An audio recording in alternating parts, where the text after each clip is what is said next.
요양시설에서 일하는 신천지 신도가 1,600여 명인데 그 가운데 확진자가 일단 23명이 확인이 됐습니다. 신천지 신도는 요양시설에 이렇게 일을 많이 하는 거군요. 여기서 말한 요양시설은요. 요양원 그리고 요양병원을 얘기합니다. 내용 보겠습니다. 요양시설 확진자 대구 15명, 경북 3명, 간병인 5명은 모두 대구다. 그리고요. 이게 좀 방역당국이 설명을 했는데 이 요양시설에서 일하는 신도들 가운데 아직까지 진단검사를 받지 않은 분이 1,300명이 넘습니다. 그럼 모르는 거예요, 지금. 즉시 검사받도록 했다. 지금 검사가 이제 진행 중인 겁니다. 근데 아직 검사를 안 받은 상태였습니다. 전문가들 시간이 걸리더라도 전국 요양시설 철저히 조사를 해야 한다. 이런 얘기도 지금 나오고 있는데요. 이와 관련돼서 방역당국의 설명 들어보겠습니다. 신천지에 대한 행정조사도 속도를 내고 있습니다. 우선 조치가 필요한 전국 요양병원, 노인요양시설, 전체 종사자 데이터와 신도 명단을 비교하여 아직 진단검사를 받지 않은 1,363명을 선별하였고 즉시 진단검사가 이루어질 수 있도록 조치하였습니다. 추가로 병원, 유치원, 어린이집 종사자에 대해서도 순차적으로 분석 작업을 거쳐 철저한 방역 조치가 이루어질 수 있도록 하겠습니다. 설대 교수님, 예. 요양시설에 신천지 신도가 왜 이렇게 많이 근무를 하고 있습니까? 그거는 뭐 저도 잘 모르겠습니다. 다만 이제 여기서 좀 짚어볼 것은 예. 오로지 방역이라고 하는 관점입니다. 예.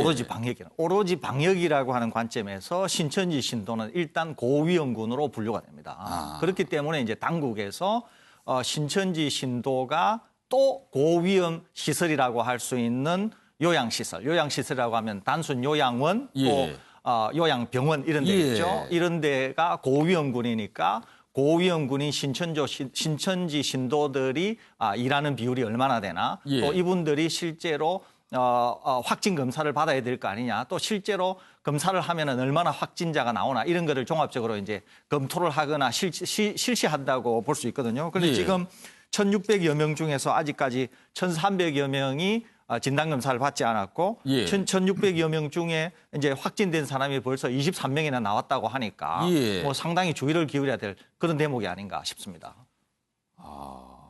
지금 여기도 지금 자칫하면은요 굉장히 많은 어떤 확진자가 나올 수 있는 상황이거든요.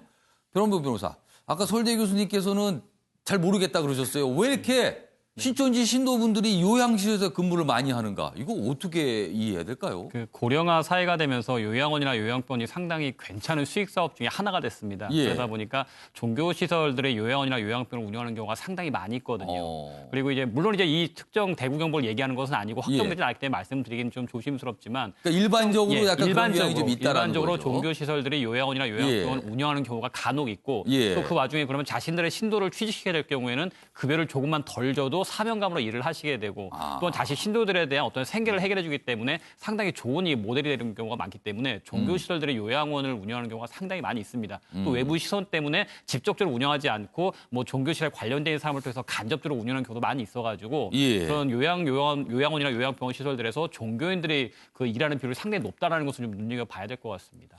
사실 요양시설에서 일하는 게 굉장히 경무라 그래요. 그러니까 그런 경무에서 어떤 봉사활동 차원에서 일하시는 분도 있을 텐데 그런 측면에서 신도들이 이런 시설에 취직을 해서 일하는 게 아닌가 뭐 이런 설명도 있습니다만 이게 보통 때 같았으면 열심히 일하신다고 하지만 지금 문제가 되고 있는 거거든요. 신천지 신도분들이 요양시설에는요 고령층들이 많으시잖아요. 굉장히 위험합니다. 그분들 코로나19 상황과 관련해서는요. 지금 이런 부분도 좀 걱정스럽게 가고 있습니다. 다음 내용은요. 도대체 왜 그곳에서 감염자가 있었을까? 뭐 이런 내용입니다. 괴산 농촌마을 11명째 확진, 감염 경로 깜깜이다. 이렇게 돼 있습니다. 이 괴산에 있는 농촌마을이요. 주민이 한 200여 명 정도 된답니다. 그리고 사방이 다 산으로 둘러싸여 있어서 굉장히 좀 외진 곳이라고 할 수 있죠. 그리고 통하는 길은 딱 하나가 있답니다. 그런데 그런 곳까지 코로나19가 침투한 겁니다. 6일 사이에 남매 부부 등 잇따라 감염됐다. 군, 경로당 폐쇄, 종교 집회 금지 등 이런 조치를 취했습니다. 여기 보면 설명이 돼 있어요. 여기 사진 좀 잡아주세요. 코로나19 감염증 확진자들이 다녀간 사실이 드러난 10일 폐쇄된 충북 괴산군의 장현면 오가리 경도당. 이 마을 얘기입니다, 지금요.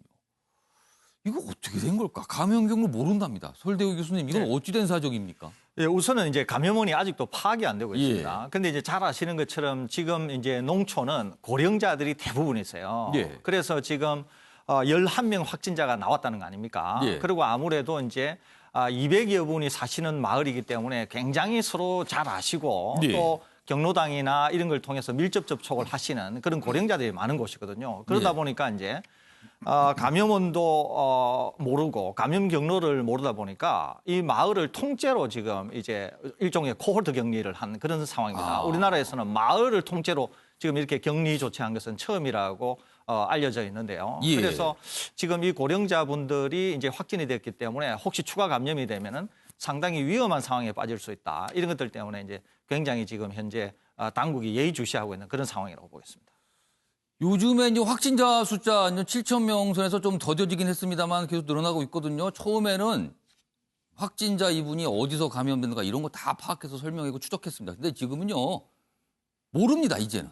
대부분요, 어떻게 시작된지 알 도리가 없습니다. 그리고 그 감염자분 경로도 100% 파악을 못하고 있습니다. 지금 이 괴산에서 발생한 이 마을에서 집단 감염이잖아요. 이분들 연령층이 고령층이라서 본인의 행적에 대해서 지금 100% 파악이 안 되고 있다. 이런 얘기까지 나오고 있거든요. 자, 이런 산골 마을까지 코로나19가 침투했다. 아까 저 설대 교수님이 말씀하신 대로 이 감염력, 전파력이 점점 더 강해진다. 이런 생각이 전파력 듭니다. 차원의 문제는 아니라고 보고요. 예. 그러니까 그 그러니까 새로운 변형된 바이러스가 국내에 지금 나온 것이 뭐 의학적으로 드러난 건 없습니다. 확인이 안 되고 있습니다. 확인이 안 되기 때문에 예. 전파력이 이전보다 높다라고 얘기하기는 좀 이르다고 보고요. 예. 저 부분에서 좀 시사하는 바가 분명히 있습니다. 그러니까 예. 괴산이 거기 굉장히 오지거든요. 외진 곳인데 4일날 첫 확진 환자가 발생했어요. 근데 지금 지자체에서 행정명령을 10일 날 했습니다. 그러니까 6일이라는 시간이 있었거든요. 그 사이에 보면 아까 그 표에 나옵니다만 계속 확진자가 생깁니다. 그러니까 바이러스 전파라는 것은 어디에 예외가 없는 것이죠. 그러니까 청정구역이든 어디든 지금 모든 구성원들이 근무하는 직장이 구내 식당이 어떻게 될지는 어디가 됐든. 그래서 제가 아까 식당 같은 경우에도 예를 들면 시차를 벌려서 밀집도를 좀 낮춰야 되는. 그러니까 스스로의 개인의 격리뿐만 아니라 각 단체라든가 사회에서도 지금 굉장히 경각심을 가져야 된다는 겁니다. 그러니까 저기서 우리가 시사에서 얻을 수 있는 바는 그 각 지역에 있어서도 예를 들면 굉장히 촉각을 곤두세우고 그다음에 행정당국 그러니까 정부에 기댈 것이 아니라 이 감염병이라는 건 지자체 역할이 굉장히 큽니다. 그러니까 행정력 같은 경우를 좀 더 적극적으로 움직였을 경우에는 저것을 제가 보기에 11명의 어떤 파급을 상당히 줄일 수가 있었지 않았겠느냐. 그러니까 어디든 청정이라는 곳은 없다. 그렇기 때문에 어떤 확진 환자가 한 명 나왔을 경우는 곧바로 신속한 대응을 하는 것이 저는 굉장히 중요하다. 그 뭐 시골이 됐든 어디가 됐든 그 점을 좀 저기에서 반추해서 한번 좀 이해를 했으면 좋겠다 그런 생각을 합니다. 그러니까 안심할 곳은 사실상 지금 없다고 생각을 하고 뭔가 행동을 하라. 뭐 이렇게 좀 새겨 들어야 될 것 같습니다. 자, 다음은 이 코로나19와 관련해서 그리고 그 위에 우리 사회에서 나타난 여러 가지 모습들을 좀 준비했는데요. 먼저 사진 좀 봐주시죠. 식당 모습입니다. 청와대 춘추관 구내 식당의 모습입니다. 어제 모습인데요.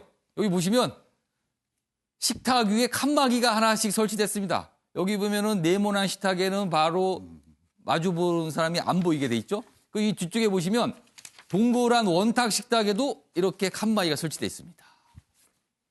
여기 춘추관은 저 기자들이 머물러서 브리핑도 하고 기사 쓰고 일하는 곳이죠. 여기 구내식당 모습인데 이렇게 상대방을 마주보게 되면 혹시라도 비말 감염의 우려가 있으니까 이렇게 칸막이를 쳤다는 겁니다. 청와대 춘추관 식당에 가림막이 등장했다. 어제의 모습 사진이었습니다. 자, 다음은요. 관련 기사입니다. 최근에 이 마스크 뭐 한번 대란이었다가 이제 조금 더 수그러들었습니다. 이제 구할 수는 있습니다만 여전히 불편하긴 합니다만 그래도 구할 수는 있습니다. 지금은요. 자, 그런데 이 얘기가 좀 있군요. 증상이 없다면 마스크보다 중요한 것은 2m 거리 두기 실천이다. 그렇습니다. 앞서서 청와대 구내식당에 가림막이 등장했죠. 이렇게 상대방하고 거리를 두는 그런 생활 습관이 지금은 더 중요하다는 겁니다. 여기 보시면 이 그림도 좀 있네요. 어떤 회사나 직장에서 뭐 아니면 어떤 곳에서 뭐 주변 사람들과 대화를 할 때도 2m 정도 거리를 두고 대화를 나누는 게 이게 안전하다. 이겁니다. 여기 보겠습니다. 여기 보면 굳이 마스크를 착용하기보다는 차라리 2m 정도의 사회적 거리 두기가 이게 훨씬 더 예방 효과가 있다. 이런 얘기입니다. 설대 교수님 설명 좀 해주시죠. 이 효과에 대해서. 제가 볼 때는 예. 이게 지금 뭐 좀 오해의 소지가 있는데요. 예. 일단 미 CDC나 뭐 WHO나 이런 데서 일단 미국의 생각을 많이 얘기하고 있는데 저는 약간 좀 수정이 필요하다는 생각입니다. 왜냐하면은 미국하고 우리는 굉장히 인구 밀집도도 다르고 또 마스크라고 하는 게 직접적인 전파를 차단하는 측면도 있지만 예. 손에 묻은 바이러스를 눈, 코, 입을 만지면서 감염되는 게 훨씬 많거든요. 그렇기 때문에 마스크나 이렇게 2m라기보다도 더 중요한 것은 사실 손 씻기입니다. 손 씻기. 비누로 손 씻기. 비누로 손 씻기가 훨씬 중요하고 이 또 손이 문제군요. 이 손이. 그렇습니다. 항상. 또 우리는 예. 대중교통을 이용해서 예. 출퇴근을 많이 하거든요. 미국은 대중교통을 이용해서 출퇴근할 수 있는 데가 없어요. 그러니까 몇 군데만 빼고는. 예. 그렇기 때문에 우리하고는 완전히 사정이 다른데 예. 우리가 이제 대중교통을 이용해서 출퇴근을 할 경우에는 반드시 마스크를 착용하는 것을 권해드리거든요. 물론 출퇴근을 할 때는 손으로 뭐 눈, 코, 입을 만지는 것도 안 하시면 좋겠지만 예. 그래서 우리하고는 좀 사정이 다르니까 일단은 2m 거리두기 중요합니다. 예. 또 다른 하나는 대중교통을 이용하시거나 할 때는 또는 예. 개인 업무를 보실 때 할 때는 반드시 마스크를 착용하시고 더 중요한 것은 손 예. 씻기다. 이렇게 좀 정정하는 게 바람직스럽지 않나 이런 생각이 듭니다. 세 가지가 박자가 좀 맞으면 되겠네요. 사람이 많이 모이는 밀집된 공간, 대중교통 같은 데는 마스크를 쓰시고 그리고 수시로 손을 잘 소독을 하시고 그렇습니다. 그리고 이런 식사 때나 이럴 때는 이렇게 좀 칸막이를 두시고 예. 이렇게 되면은 예방이 되겠군요. 예, 그렇습니다. 아무튼 이런 모습이 있었고요. 다음 기사는 우리나라 얘기는 아니고요. 다른 나라 소식인데 화장지 얘기가 있습니다. 보겠습니다. 다음 기사 넘겨주세요. 코로나 군중 심리에 엉뚱한 화장지가 풍기다. 이거 왜 화장지가 풍길까요? 일본도 화장지 대란이 났어요. 뭐 호주도 그런가 봅니다, 지금. 그리고 미국의 경우도 가게에 가면 화장지가 없답니다. 다 사가서요. 자, 이거 왜 그런가 보면 이렇습니다. 마스크 재료설이 돌았답니다. 이거 가짜 뉴스 아닙니까? 화장지가 마스크 재료가 된다고요? 그러니까 엉뚱한 인식이 퍼진 거예요. 그리고 중국이 생산을 중단한다는 설도 퍼졌답니다. 그러니까 화장지가 앞으로 구하기 어려울 거다, 귀해질 거다. 그래서 화장지 사재기가 벌어졌답니다. 화장지 대란이군요. 가짜 뉴스 먼저 지구촌 사재기다. 이렇게 돼 있습니다. 그런데요. 화장지가 귀해지니까 이런 일도 있습니다. 아랫부분 봐주세요. 한 호주의 신문입니다. 화장지가 귀해지자 이런 캠페인을 했답니다. 화장지 대용 신문이라는 묘수를 내놨답니다. 별일이 다 있군요. 이 신문사의 편집국장이 이렇게 설명했답니다. 화장지용 8개 페이지는 신체 부분과 닿는 만큼 빳빳한 재질 종이가 아님을 다시 한번 강조하고 싶다. 그러면서 자기네 신문사라고 캠페인을 했다는 겁니다. 별일이 다 있습니다. 별일이. 이제 호주에서 있었던 일이라고 합니다. 예, 최양호 고문님. 이게요. 만약에 WHO든 어디선지 이 전염병에 대해서 팬데믹 선언을 하면 예. 전 세계적으로 퍼질 사재기 부분을 예. 이게 부분적으로 나타낸다고 보여지거든요. 그러니까 미리 발생을 한 거예요, 그럼 그렇죠. 근데 뭐 이게 이제 최초에는 마스크를 만드는 재료하고 화장지를 만드는 재료하고 똑같기 때문에 사재기 한다가 시작됐거든요. 예. 이게 불란서 얘기고요. 이게 호주로 넘어오고 하는데 이러한 근거 없는 얘기가 팬데믹 상에서는 퍼질 수밖에 없습니다.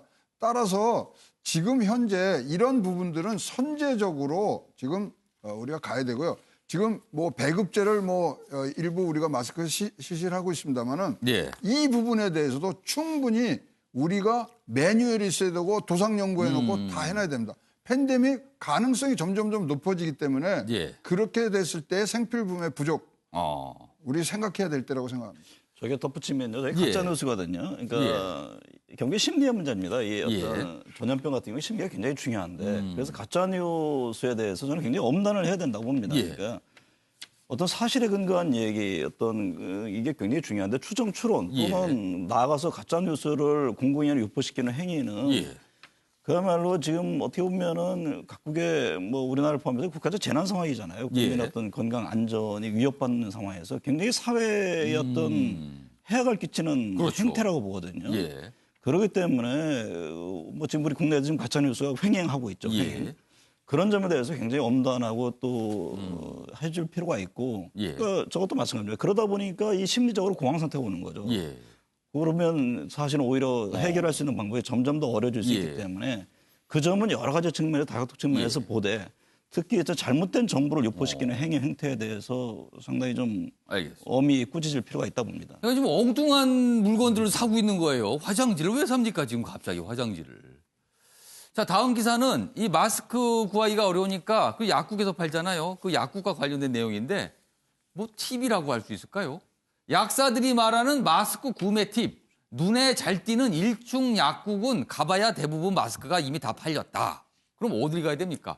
고층에 위치한 약국 또는 지하에 위치한 약국에 가면 그래도 마스크 사기가 좀 수월하다.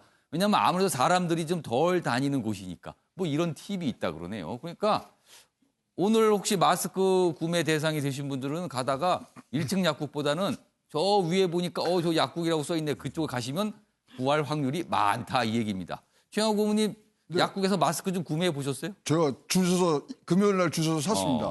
근데 이제 우리가 대만에 지금 그 사례를 잘 활용을 하고 있거든요. 근데 대만은 뭐를 하나를 더 추가를 했냐면 어느 약국에 가면 재고가 있습니다가 앱에 뜹니다. 우리 충분히 하거든요. 그거 진짜 우리도 지금 준비하고 있답니다. 그런 거를 빨리 하면은 뭐 이러한 뭐 진짜 해프닝은 좀 없어질 거라고 생각을 합니다. 자, 지금까지 몇 가지 기사 봤는데요. 코로나19가 바뀌어놓은 여러 가지 현상들입니다. 저희가 좀 묶어서 좀 전해드렸습니다.